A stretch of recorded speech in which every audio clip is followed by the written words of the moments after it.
est-ce qu'elle est plus prête à se restreindre sur un plus court terme ou justement trop se restreindre d'un coup, ça va être compliqué, donc elle va vouloir avoir un léger déficit sur le long terme. Il y a des aspects positifs, négatifs dans les deux. Si tu peux perdre entre 500 grammes et 1 kilo par semaine, c'est l'idéal. Bah, tu peux te le permettre parce que tu sais que de toute façon, chaque semaine, tu perdras au moins 1 kilo. À part si la personne vraiment elle a des problèmes avec la nourriture et qu'elle doit, enfin qu'elle a vraiment très très faim, etc., etc. Et en fait, c'est peut-être la bonne perte pour que ça se tienne sur le long terme. Et c'est ça qui va être hyper important. C'est que des fois, on se focalise sur la semaine qui a été parfaite, où j'ai perdu 1 kilo. Ah oui, mais cette semaine-là, elle était exceptionnelle. Bon, et ben bonjour à tous, j'espère que vous allez bien aujourd'hui. On se retrouve pour l'épisode 15 de Le Shredded Lab avec Alexis. J'espère que tu vas bien. Yes, ça va, nickel. J'espère que toi c'est la même. Ça va aussi très très bien après nos petits bugs comme d'habitude pour se connecter. Nickel, Yes. donc ben, aujourd'hui on va encore aborder quelques sujets plutôt intéressants pour vous aider à perdre du gras, à prendre du muscle, à obtenir votre meilleur physique le plus vite possible, mais surtout le plus durablement possible. Donc bah, Alexis, comme d'habitude, je te laisse commencer si tu veux faire un petit point sur ce qu'on va aborder ou directement partir sur ton bilan de la semaine. Ouais, je vais déjà faire quand même. Attends, si je l'ai, bien évidemment. Et ben je l'ai pas sous les yeux, ça s'est fermé. Bref, je vais commencer par le bilan de la semaine. Je te laisserai sortir la feuille du coup en attendant. Mm, mm. Du coup, là moi c'était une semaine un peu compliquée, enfin compliquée, chargée du moins. Là samedi c'était mon anniversaire, Oh, donc bah, bon anniversaire. merci. Du coup, je suis sorti alors que je sors jamais Mm. et je suis allé, je suis allé en soirée tech sur Lyon. Oh, mais C'était, enfin Il voilà. y avait Télétech ce week-end. Ah, tu connais? Ouais, bah voilà, du Ouais, coup, j'étais là-bas. incroyable, c'était bien? Euh, ouais, ouais, c'était grave bien. Ouais, c'est pas mon style de musique de base, mais j'aime bien Ok, l'ambiance et ok, j'y vais. Très rarement, ok. mais là, tu vois, j'avais envie d'y aller, donc c'est un moment que j'ai ma place. Et franchement, c'était une soirée de ouf, à part jusqu'à qu'il y ait un petit con qui vient de m'arracher ma chaîne autour du cou. Voilà. Merde. Ça, c'est. Ouais, non, gros, il m'a défoncé le cou. Genre, j'ai pas... je me suis retourné, il y avait personne. Genre, d'un coup, je sors deux doigts sur ma nuque. Et là, genre, mon cou, il s'emporte un peu, gros. J'étais cisaillé autour du cou, je me retourne, personne. Je dis, mais Merde. comment les gens, ils sont comme ça, genre? Je sais pas. Bref. Ah, Et c'est du ouf. coup, ouais, bref. Et du coup, tout était bien, à part ce moment-là. Mm. J'ai même des marques dans la nuque et tout, genre, ça me saignait et tout. Bon, bref, c'était une dinguerie. Et sinon, ouais, sinon, j'ai passé une bonne semaine, remplie. Mm. Là, niveau client, j'en ai récupéré deux. Donc, ça, c'est plutôt cool. Mm. Et puis sinon après la routine, j'ai rien de spécial à part cet événement samedi, mais sinon moi rien de Ouais. spécial. T'as vu qui là-bas? Est-ce qu'il y a eu un artiste qui t'a un peu marqué par rapport aux autres? Je te dis un truc, j'y connais rien, mais Ok. je crois il y avait un mec qui s'appelait Azir, si je dis pas de bêtises. Oui, bah, un Ouais, petit jeune un peu ouais, foufou derrière les tablettes là. ouais. Et lui il était chaud. Après il y avait une meuf aussi juste avant qui était pas mal, mais Ok. je saurais pas te dire qui c'est, gros. Ok. Attends, parce que je sais qu'il y avait Azir, il y avait Klungester, non, comment ça s'appelle? Il Ouais, y avait si il y Azir, avait lui aussi. Azir. Ah ouais, Klang, mais lui c'est le meilleur vraiment. Ah si, il y Ouais, avait. après Après, en vrai de vrai, moi il y j'arrive avait pas trop à pas. différencier les mecs, mais Ouais, bah c'est vrai que moi ça se ressemble de plus en plus. Maintenant, ils font beaucoup tous de l'art techno, ça s'appelle, et ouais, ouais, c'est toujours un style où juste ça tabasse et il y a une mélodie par-dessus. Mais ouais, c'est vrai très qu'il n'y a léger les plus mélodies maintenant. vraiment. Ouais, Très, c'est très ça. léger, hein. Ouais, et après, des fois, t'en as, ils vont te mettre des remixes, mais Mm. c'est vrai que oui, là, en soirée tech, maintenant, c'est beaucoup le même style sur tous les artistes. C'est vrai que t'as pas un style en particulier, comme Ouais. dans des soirées où tu peux te dire, bah, il y aura du rap, après, il y aura un autre style, quoi. Mm. La seule différence, c'est qu'il y avait un peu plus de mélodie, genre sur le début de la soirée, genre 22h, 23h, tu vois. Ouais, Mais à partir de minuit, ça commence à être juste hard jusqu'à la fin, tu vois. ouais, c'est ça, ouais, Et c'est là, et clair. là, et là, j'ai plus trop fait de différence, tu vois, entre. Il y avait juste genre deux, Entre- trois paroles, tu vois. Genre vraiment deux, Ouais, trois. Et après, ça faisait que du.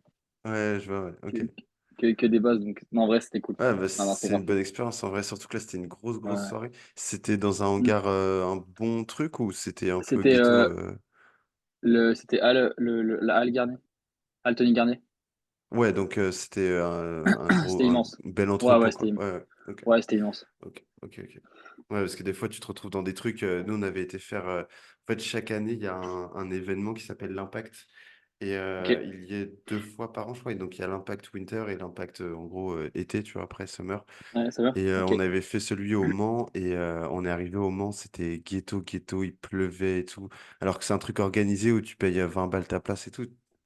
Je me dis, ok, c'est pas possible de se retrouver dans des endroits pareils. ok, mais c'était à l'abri quand même. Ouais, ouais, ouais, carrément. Ouais, Mais ouais, un peu ghetto, quoi. ok. Ouais, non, là, Ok. franchement, c'était cool. Ouais, ouais, bah, c'est des putains de soirées. C'est clair que c'est un peu, pour certaines, c'est un peu inoubliable, quoi. Ouais, ouais, non, mais moi, j'avais jamais fait ce truc, tu vois. Donc, en vrai, pas déçu. En vrai, la musique, c'est pas celle que j'écouterais dans mes écouteurs tout le temps, tu vois, parce qu'en fait, ça me fait mal à la tête au bout d'un moment. Genre, j'ai un Ouais, cerveau sensible, tu vois. ouais, Non, en vrai, tout ça, vraiment, des fois, j'étais obligé de sortir un peu histoire de reposer mon cerveau, tu vois. Mais ouais, en bien vrai, sûr. l'ambiance qu'il y a là-bas et tout, genre, à part qu'il y a des cons qui te volent, tu vois, genre, c'était nickel, tu vois. C'était Non, nickel. vraiment. Et puis, ça fait faire les steps. Donc, pour le cardio, c'est bon. T'as Ouais. perdu combien de J- kilos le lendemain matin? et gros, j'étais au même poids. Ah, bah, ça J'étais au va. même poids, mais en vrai, c'est parce que je mangeais une gaufre, tu Ouais, la gaufre, ça va. vois. Non, non, en vrai, non, ça a pas bougé. Mais là, moi, je sais pas pourquoi, hein. Genre, ça bouge pas. Genre, mon chiffre, c'est 71,9 depuis une semaine. Ok. Ça bouge pas. Bon, après, Et là, vous en êtes vrai, plutôt en objectif de monter ou de descendre? bah alors là, maintien, vu que tu sais, je me suis blessé, j'ai Ouais. pas envie et que mes entraînements, genre même si j'ai fait 5 entraînements par semaine, un peu plus court que d'habitude, genre je mets 1h20, 1h30 au lieu de 2 heures, tu vois. Mm. J'ai pas envie et lui non plus. Mon coach, il a pas envie tu sais, qu'on aille trop vite, histoire que je prenne trop de gras, alors que je peux moins me dépenser, tu vois. Ouais, Donc carrément. on a juste un petit peu augmenté les steps, que j'augmente pas trop trop. Mm. Et, Ok, et voilà. Ouais, je suis trop bien. entre 8 000 et 10 000, mais je suis plus à 8 000. Ok, ok, ok, bah, trop cool. Donc voilà, yes. Nice. Ouais, bah moi après la semaine dernière, bon, c'était une semaine de déplacement, donc puis post-grippe en plus, donc du coup j'ai fait Mm. grippe du mardi au dimanche. Je me suis pas entraîné. Ensuite le dimanche, je pars en déplacement jusqu'à vendredi. Je me suis entraîné qu'une fois le mercredi. J'ai fait un upper avec un pote, bah, un des athlètes de Nassim d'ailleurs, enfin athlète client. Ah ouais? Donc c'était Ok. vraiment cool, ouais. Donc c'était vraiment cool. Et puis ouais, une bonne semaine entourée de plusieurs entrepreneurs qui développent aussi des business à droite à gauche. Donc vraiment trop cool. Et du coup, je me suis focus là-dessus. Donc pas forcément de diète. Ma diète, c'était un bon gros repas le midi, un bon gros repas le soir. Et puis basta, après c'était du boulot. Donc vraiment très peu de steps. Pas de diète et pas de séance. Donc là, je rattaque aujourd'hui. Ça va me faire le plus grand bien, je crois. Ouais, enfin, parce que ça fait plusieurs semaines que c'est un peu la galère pour toi, du coup. Ouais, depuis, bah, en gros, il y a eu les fêtes. Et Ouais, depuis les les fêtes, fêtes, ouais. déjà, ça coupait à 4 séances par semaine durant les fêtes. Ensuite, j'ai eu la grippe et puis après, je suis parti en déplacement. Donc, Ouais. ouais, Il y j'espère a que pas eu le là, je vais déménagement arriver à aussi? reposer. Si Il y a eu le j'avais des déménagement aussi. déménagements, mais ça, c'était samedi. Ok. Donc voilà, ça coupait un peu, mais en vrai, ça va. Enfin, rien de. Mais ouais, donc là, on rattaque fort. Et puis voilà. Donc, ce matin, Ouais. je vais vous parler de plusieurs sujets. Donc, on avait pensé à vous parler du déficit, en tout cas du débat. Et ça va plutôt parler au coach peut-être aussi. Et peut-être si vous faites vos propres diètes, ça peut être intéressant si vous voulez perdre du gras. Si vous employez plutôt un déficit agressif ou un déficit lent, et c'est quoi l'intérêt de l'un ou de l'autre, et s'il y en a un qui est mieux que l'un ou que l'autre. Donc, si tu veux commencer Ouais. sur ça, let's go. Déjà, la première question à poser, c'est ce que la personne, elle veut. Est-ce qu'elle est plus prête à se restreindre sur un plus court terme ou justement, va trop se restreindre d'un coup, ça va être compliqué, donc elle va vouloir avoir un léger déficit sur le long terme. Déjà, première chose, c'est de demander à ton client déjà, bah voilà, comment elle voit la chose, enfin, comment la personne voit la chose. Et si je me base sur mon propre avis à moi, euh, il y a des aspects positifs, négatifs dans les deux. Un léger déficit, ça va être très simple enfin, ça va être beaucoup plus simple de le garder sur le long terme parce que bah voilà, tu es proche de ta maintenance, tu vas perdre progressivement, mais donc ça va être plus simple, beaucoup plus d'énergie. À l'inverse, le déficit agressif, bah, ça va être très compliqué de le gérer parce que bah t'as beaucoup de tu as beaucoup de calories en moins. Donc, l'énergie, elle est vraiment pas là. Donc, il faut réussir à tenir ça sur un bout de temps. Mais, mais le problème du déficit lent, bah, c'est que tu fais une erreur dans ta diète et en vrai, tu as moyen de niquer ta semaine en un cheat, tu vois. Si tu fais un déficit de 100 calories ou 150 calories par semaine, tu dépasses de 500 un jour, puis 300 l'autre jour, c'est bon, ta semaine, elle est terminée. Genre, tu n'as pas le droit à l'erreur en vrai. Sinon, tu repasses directement en maintenance ou surplus. Alors que le déficit bah, agressif, là justement, bah, même si tu fais un petit écart ou tu dépasses tes cales, bah, tu es largement encore en déficit. Bon, c'est pas le but de ça non plus, mais ça permet de limiter la casse sur certaines choses. Et puis voilà, tu te dis que si ça dure qu'un mois, ça dure qu'un mois, tu vois. T'es pas là à faire une sèche de 6 semaines. Mais ça va pas à tout le monde. Une personne qui fait 120 kilos, tu lui feras pas un déficit agressif en un mois, parce qu'au bout d'un mois, elle aura encore besoin de perdre, tu vois. Donc, il y a pas mal de choses, je te laisse un peu en parler, je rebondirai sur certaines choses aussi derrière. Ouais, bah, moi, enfin, c'est à peu près ce que j'aurais dit. Pour une perte de gras, de toute façon, si tu peux perdre entre 500 grammes et 1 kilo par semaine, c'est l'idéal. Après, forcément, ta perte hebdomadaire sera définie justement par quel apport tu peux avoir.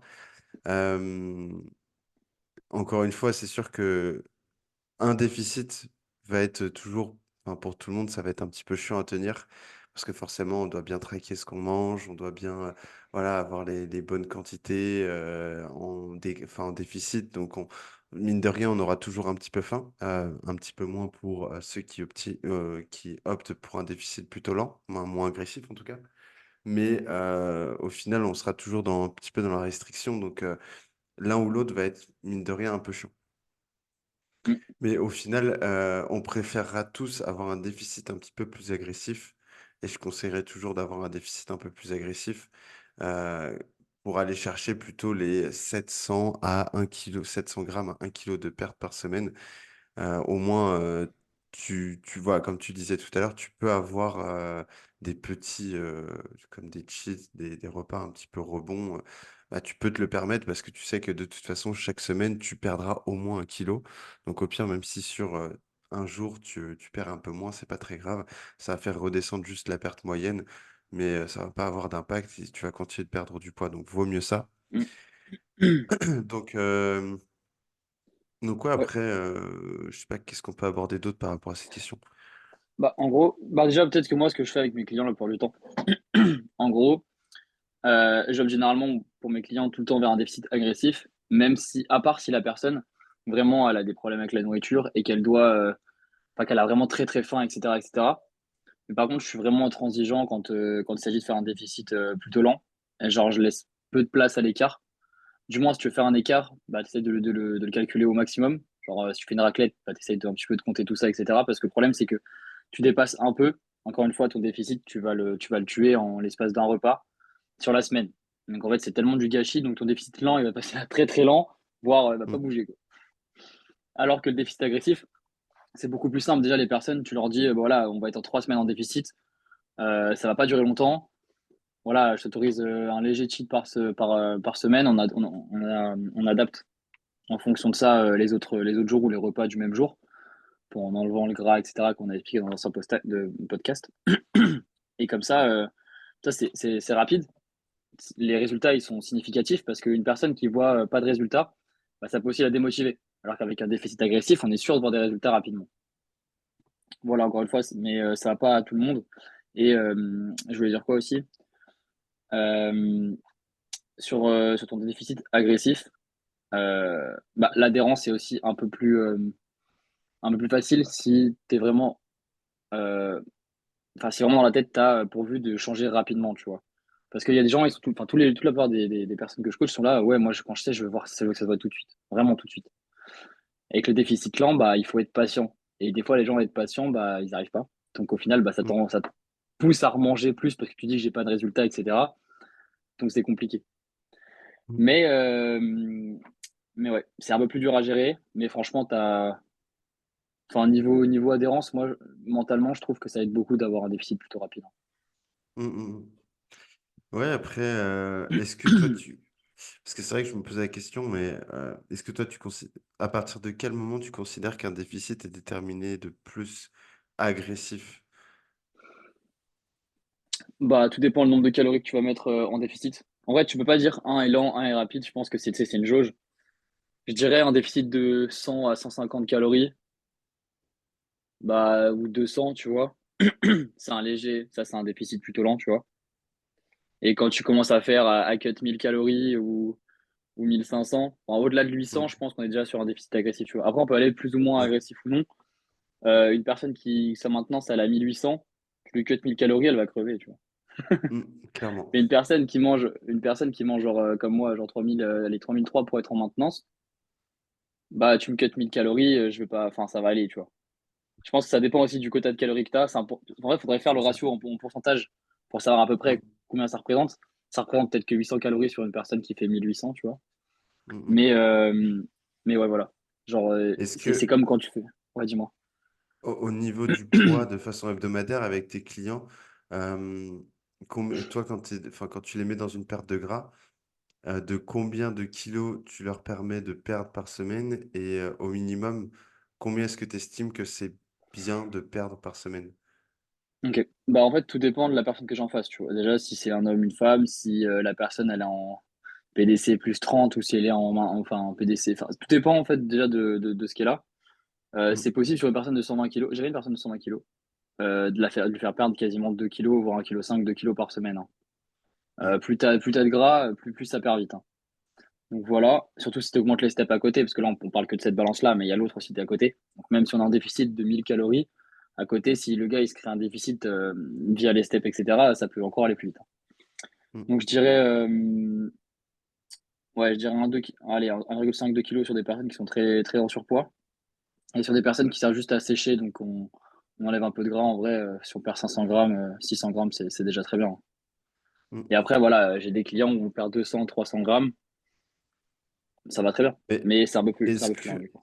est-ce que toi aussi, t'as pas déterminé que peu importe, je dirais, l'apport calorique, bon, bien évidemment sur une moyenne, on va dire, mais peu importe Ouais. l'apport calorique que tu vas mettre, t'as pas déterminé qu'il y avait chez certaines personnes un poids qui descendait de façon, genre c'était tout le temps la même baisse, peu importe l'apport calorique que tu mettais. Genre tu pouvais mettre encore moins de calories, mais ça voulait pas dire qu'elle allait perdre plus chaque semaine. Ça Ouais, accélérait pas forcément sa perte, tu vois. ok. Ah, tu veux dire qu'en gros, en fait, peu importe la semaine enfin, peu importe à quel moment on est, la personne perd 300, 300, 300, 300. Et le Limite, moment où c'était tu te ça, ouais. dis, ouais, et tu veux dire le moment où tu te dis, bon, bah voilà, je veux que ça aille un peu plus vite, on va rajouter, on va faire moins 300 cales, et tu veux dire qu'elle perdra encore 300? Ouais, Oh, je t'avoue, j'ai pas fait gaffe. ok. Ouais, j'ai vraiment pas fait gaffe. Mais déjà, ça marche pas trop sur le surplus. Mm. Et sur le surplus, si j'augmente vraiment les cales, ça augmente vraiment le poids Ouais. rapidement, hein. Sur Parce le qu'en fait, surplus, ouais, je trouve que ça marche plus, ouais. ouais, parce que déjà, t'as la quantité de ce que tu manges qui joue beaucoup. Tu vois, Mm, genre, si le gars, il mange 3 kilos de nourriture dans la journée ou s'il en mange 1,5 kg, déjà, ton mm. poids, il va être légèrement plus léger, tu vois. Mais ouais, non, j'ai vraiment pas fait gaffe. Toi, t'as Moi, remarqué ça, du coup? ouais, sur plusieurs clients, j'ai eu des moments où justement on voulait baisser un peu plus les calories, mais ça va pas forcément changer grand-chose. Genre quand ils perdaient, tu vois, en fait, c'est qu'il y a des semaines où ils vont perdre 1 kilo, et puis d'autres semaines où ils vont perdre 500 grammes. Une autre semaine, il va perdre 800 grammes, et une autre semaine, il va perdre que 400 grammes, tu vois. Ça va être une Ok. moyenne comme ça un peu. Et du coup, bah, en fait, le fait de rester au même apport, bah voilà, tu as les mêmes données, tu sais que tu as des semaines où ça va beaucoup plus vite, des semaines moins vite. Et des fois, tu dis, OK, bah maintenant, je veux plus qu'il y ait de semaines en dessous de 500, donc vas-y, je vais diminuer encore mon apport calorique. Comme ça, il va tendre toujours à perdre au moins 1 kilo par semaine, tu vois, quasiment, entre 800 J'ai et 1 peut-être kilo. j'ai peut-être une hypothèse. C'est qu'une hypothèse, hein. Plus tu vas, enfin, c'est de mon expérience quand j'étais vraiment en déficit très long terme, plus j'avançais, plus mon corps en fait il devenait fatigué et moins j'étais capable de faire des choses. Donc en vrai, je limitais ma dépense inconsciemment. Par exemple, quand j'étais debout, bah, je me posais sur un mur. Tu vois, je mettais l'épaule sur un mur, j'essayais de m'asseoir le plus souvent possible. Et est-ce que mes steps étaient faits, tu vois? Mes steps Mm, étaient faits Mais toute ma dépense annexe, le fait de rester debout, tu sais, si tu restes debout, tu bouges pas, bah, tu consommes légèrement des cales, mais tu fais rien. Mm. Mais tu dépenses plus que si tu es assis. Tous les gestes que tu peux faire comme ça, etc., bon, c'est minime, hein, mais ça reste de la dépense. En fait, C'est de ton corps, il l'activité. va tellement genre, se restreindre sur pas mal de choses et limiter toute sa dépense à côté. Est-ce que, bah, du coup, je pense pas que si tu les changes d'un coup, la fatigue, elle a pas le temps de venir, tu vois. Mm. Mais sur le long terme, est-ce que bah, le fait que tu t'auto-gères et t'auto-canalises sur ta dépense, est-ce que ça peut jouer sur le fait que tu aies augmenté les cales et que du coup, ça ne descend pas Mm. ton poids? Bon, après, voilà, c'est tellement des dépenses minimes. Tu vois, là, peut-être en faisant ça, tu vois, j'ai pas perdu une Mm. cale, même moins, tu vois, genre 0,2 C'est cales clair. peut-être. C'est clair. Mais, mais tu vois, des personnes qui sont stressées, qui font tout le temps, tu sais, comme ça avec leurs jambes, là, peut-être que Mm. bah, du coup, indirectement, ça le fait plus. Donc, c'est quand Dépense un peu même. plus. Ouais. Mm. Ouais, il y a peut-être ça. Il y a peut-être ça. Mais il y a aussi, du coup, ce paramètre hyper important pour toutes les personnes qui sont, entre guillemets, bloquées dans leur perte de poids, ce qui n'est pas vraiment le cas. C'est intéressant aussi de ne pas se focaliser toujours sur une moyenne enfin une perte moyenne hebdomadaire et des fois de prendre un peu de recul et de se focaliser sur la perte moyenne du mensuel, tu vois, du mois dernier ou des 2 dernières semaines, et de se dire, bah, en fait, oui, cette semaine, j'ai peut-être que perdu 300 grammes, mais la semaine d'avant, j'avais perdu 1 kilo. Bah, finalement, ma moyenne, en fait, elle est à 600 grammes, tu vois. Et en fait, c'est peut-être la bonne perte pour que ça se tienne sur le long terme. Et c'est ça qui va être hyper important. C'est que des fois, on se focalise sur la semaine qui a été parfaite, où j'ai perdu 1 kilo. Bah oui, mais cette semaine-là, elle était exceptionnelle. Tu as eu un super niveau d'activité, tu as eu peut-être une dépense meilleure, une super digestion, un super sommeil, tu as eu une hydratation au poil, et ce qui a fait que ton corps était vraiment dans un état excellent pour perdre du poids. Mais ta moyenne qui est la bonne pour perdre du poids avec toutes les contraintes qu'on a dans la vie de tous les jours, Mm. bah, c'est peut-être que 600 grammes, tu vois. Donc, focalise-toi sur du plus long terme, sur ta perte. Regarde tes tableaux de tracking, prends du recul et ne te focalise pas que sur la semaine qui a été parfaite et ne te frustre pas, ne change rien simplement parce que bah, finalement, cette semaine, tu qu'à 400 grammes de perte. C'est déjà 400 grammes de perte et c'est incroyable, déjà. Mm. Voilà. Ok. Bon, bah, je pense qu'on a fait le tour de la question. Ouais. Euh, On ouais, avait j'ai. cardio à jeun, Vas-y. surcoté ou utile. Euh, alors, tu veux commencer? Ouais, en vrai, j'ai Vas-y. j'ai remis cette question aussi parce que je sais plus si c'était dans un live, je sais plus, mais il y avait Clémence qui nous avait posé la question, nous avait mis cardio à jeun, un truc comme ça, mais dans le live comme Mm. ça. Et j'avais pas répondu, j'avais dit bah oui, du coup, c'est quoi la question? Et en fait, je me suis dit bah oui, en fait, la question, c'est juste ça. Est-ce que le cardio à jeun, ça sert à quelque chose ou pas? Euh, D'après certains, oui. J'avoue, moi, je suis pas encore assez poussé sur le sujet, je vais pas étudier le truc parce que pour moi, le cardio à jeun, c'est un peu chiant, voilà, mais apparemment, ça peut être un bon truc. Je sais pas si toi, tu as déjà poussé un Alors, peu les recherches à ce niveau-là? les recherches légèrement, mais après, je me fais beaucoup mon idée dessus. Mais parce que j'ai pas réellement trouvé d'études là-dessus. Mais Mmh. déjà, personnellement, je le fais pas parce que si je le fais, je crève, hein. Genre, si je me lève le matin et que je mange pas un truc sucré, je tombe dans les pommes. C'est ça, mais c'est OK. impossible de faire un truc sans manger. Ou alors, il faut que je reste assis et que je fasse rien du tout, hein. Genre, je limite au Ouais, c'est maximum ma dépense. Mais l'intérêt, normalement, d'une perte de poids en faisant du cardio à jeun, c'est de cibler directement ta graisse parce que bah, on sait que les sources d'énergie, c'est en premier les glucides, donc le glycogène. Sauf que bah, si tu l'as pas, vu que tu n'as rien mangé depuis toute la nuit, bah, il faut aller chercher du sucre quelque part. Donc bah, en fait, on transforme le gras que tu as en énergie et du coup, on va piocher là-dedans.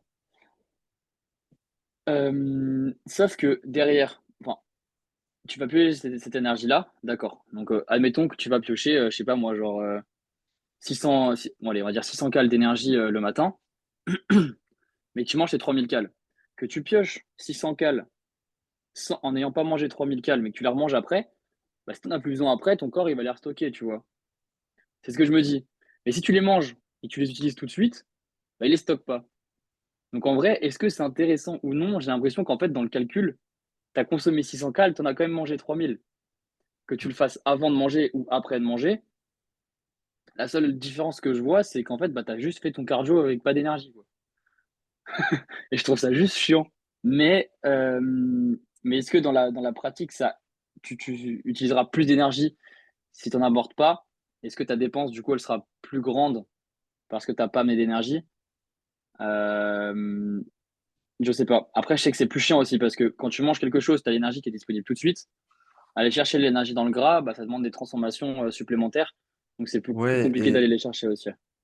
et le pire, c'est que ce postulat, en fait, tu vois, parce que ça me fait tout de suite penser à la diète cétogène. Où, Mm, tu sais, quand tu dois... En fait, l'état de cétose, il va arriver, mais genre, entre, je sais plus, au moins 4 jours après avoir commencé ta diète cétogène. C'est au bout de 7 semaines que tu commences à avoir la grippe de la... En fait, t'as entre guillemets, une genre de grippe de la cétose, en fait. Parce que ton corps, il va changer d'état.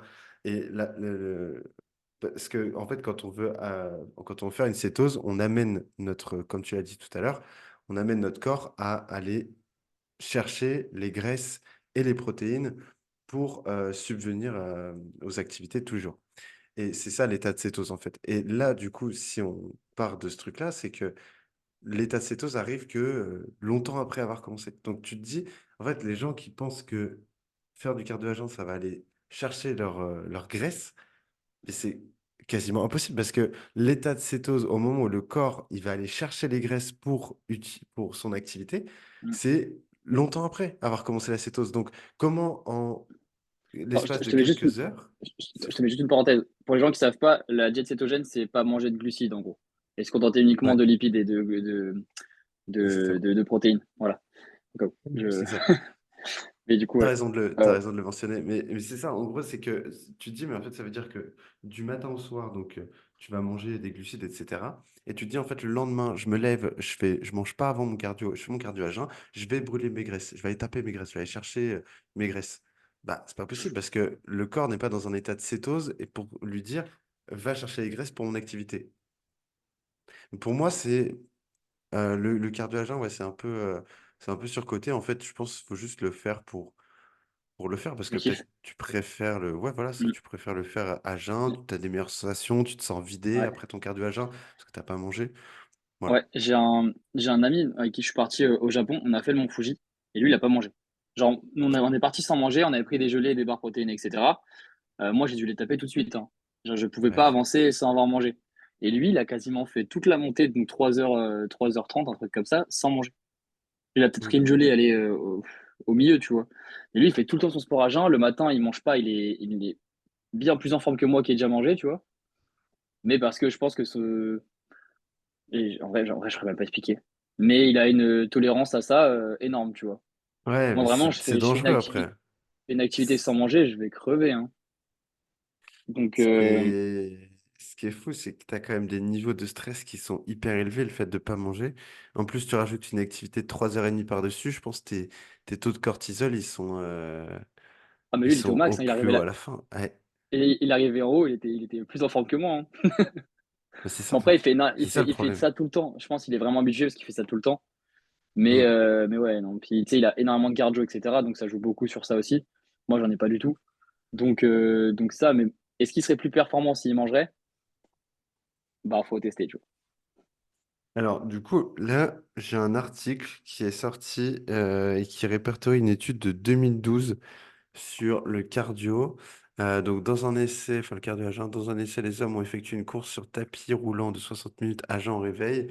Un autre jour, les mêmes hommes ont pris un petit déjeuner 90 minutes avant de courir. Le groupe témoin n'a pas fait d'exercice. Les trois groupes ont été autorisés à manger à un buffet 5,5, enfin 5h30 et 9h30 après la phase de test du matin. Leur consommation de nourriture a ensuite été enregistrée. Ok. Donc les résultats ont montré une plus grande suppression de l'appétit plus tard dans la journée pour les participants qui avaient pris un petit déjeuner avant de courir. À la fin de la journée, il n'y avait aucune différence dans l'apport énergétique total entre les groupes qui avaient jeûné. Ok. Ok. Et les résultats? Euh, bah, avait un bilan énergétique globalement négatif par rapport au groupe témoin qui n'avait pas fait d'exercice. Oui, Pour bah, celui l'instant, qui n'a ça pas fait sert pas à d'exercice, grand-chose. ouais, si le gars qui n'a pas fait d'exercice, on est d'accord que lui, Oui. forcément, il a pas de perte. Mais ouais, de toute façon, moi, je pense que c'est plus contraignant qu'autre chose. Et puis à terme, tu as ingéré et tu as perdu le même nombre de calories qui, en plus, je pense, si tu y vas à jeun, tu vas indirectement aussi moins de dépenser. Tu Mmh. vas, comme tu demandes une grande dépense, ton corps, il va protéger certaines choses. Donc, je sais pas, moi, il va peut-être Ouais, ce serait intéressant qu'on fasse des s'auto-réguler. petites Ouais, recherches. je suis d'accord. S'auto-réguler, Mmh. etc. Alors qu'en fait, si tu le fais, si tu manges ton énergie avant, enfin, t'es bien plus rapide, etc., quoi. Ouais, c'est ça, ouais. Donc voilà, pour ceux qui se butent au cardio à jeun tous les matins en pensant qu'ils vont perdre plus de gras et que ça devient très difficile de le faire, sachez que ce n'est pas forcément... Voilà, ça peut être quelque Mm. chose de pratique que vous allez, sur lequel vous avez plus adhéré, mais ça va pas forcément accélérer votre perte de gras ou quoi. Donc voilà. Yes. Donc, on arrive à la fin de cet épisode. On doit écourter un tout petit peu, mais voilà, on se retrouvera la semaine prochaine. Est-ce que tu avais autre chose, Alexis, toi, à rajouter Non, pour c'est ce tout. matin? Nickel. C'était un petit épisode assez Mm. rapide. On va dire que c'était un petit Ouais, épisode de transition nickel, après tout ça. Donc voilà, nickel. clairement. Ok, ben merci à tous de nous avoir regardés aujourd'hui. Si vous avez des questions ou que vous voulez nous partager les sujets que vous voulez qu'on traite dans les prochains épisodes, venez directement sur Instagram. On répondra à tout ça dans le prochain épisode. Puis ben, on se dit à la semaine prochaine pour le prochain épisode, l'épisode 16. Et puis à très vite. Salut tout le monde.